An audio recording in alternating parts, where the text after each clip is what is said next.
Hi, I'm Chef Tony Matassa, the corporate chef for BarbecueGuys.com. Today we'll be preparing king crab legs on the grill. Now the good thing about king crab leg is it's super simple to do on the grill. We're just going to baste it down really well with, and you can use any type you'd like. Today I'm using a garlic infused olive oil.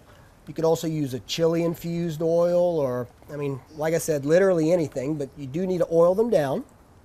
And most of the time, when you buy frozen crab legs from the store, they will be already sort of par cooked, steamed, and it's just part of the processing. And so really all you're doing is heating it up. Now, if you do get fresh, places like Whole Foods Market, some of your nicer fisheries, if you have a fishmonger, depending on where you live, you may get fresh. And when that happens, you can follow the same recipe. You just need to watch your time. You'll increase your time by a couple minutes. Nothing major, because seafood just doesn't take that long to cook. You're wanting to cook the crab legs on about a medium or a low medium-high temperature. And you only need to cook them for about 5 minutes per side. You don't want to overcook them because they may come out texture-wise very rubbery. Once you have everything thoroughly coated, just lightly tint with some aluminum foil and place in the refrigerator for 2 to 3 hours just to have the garlic or whatever type of oil you have sort of infuse into the crab. So I just have a regular half sheet pan set on top of the center flame tamers of this grill in between the grids. You don't have to do this, but it adds a lot of nice flavor infused back into the crab legs. So put the water first.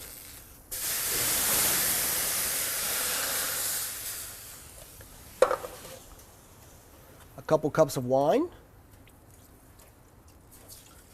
About a tablespoon of Tabasco sauce.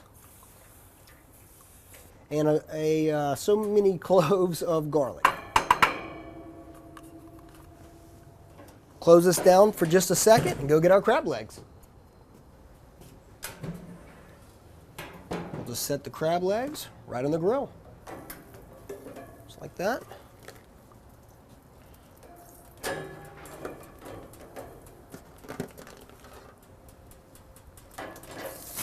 Woo! And we'll grill these for about 5 minutes per side with the hood up.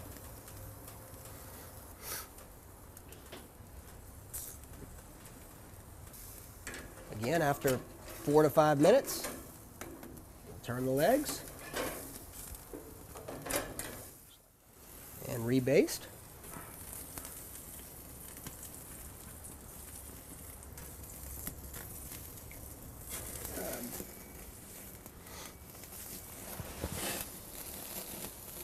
When the crab's finally ready, first of all, you'll smell a real sweet aroma from the crab, but it should be very white right here when the crab's actually ready, and that's how you'll know. I'm Chef Tony Matassa with BarbecueGuys.com, and that's how you make grilled king crab legs.